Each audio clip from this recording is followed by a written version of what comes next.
एका दाट हिरव्यागार जंगलात मोंटू नावाचं एक चंचल माकड राहत होतं. मोंटू दिवसभर झाडांवर उड्या मारत फळं खात आनंदात राहत असे.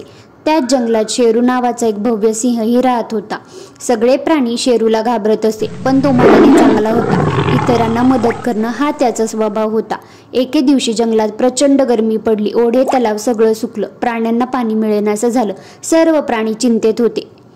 अचानक झाडावरून मोंटू ओरडला, अहो प्राण्यांनो, मी काल जंगलाच्या पूर्वेकडे फिरताना एक खोल दरी बघितली. तिथं आपण पाण्याचा शोध घेऊया. प्राणी एकमेकांकडे पाहू लागले आणि मोंटू बरोबर जाऊ लागले. सगळे प्राणी वाट धरून निघाले.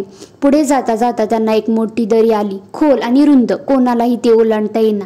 प्राणी निराश झाले. पण मोंटू म्हणाला, शेरू भाऊ, तू इतका बलवान आहेस. तू झाडाचा खोड ढकलशील का? तो पूल बनेल. शेरूने आपली ताकद लावून झाड दरीवर आडवं पाडलं आणि एक पूल तयार झाला. सगळे प्राणी कौतुकाने ओरडले, वा शेरू वा. एक एक करून प्राण्यांनी पूल ओलांडला. दुसऱ्या बाजूला त्यांना सुंदर चमकदार पाण्याचं झरं दिसलं. पाणी थंड, गोड आणि निर्मळ होतं.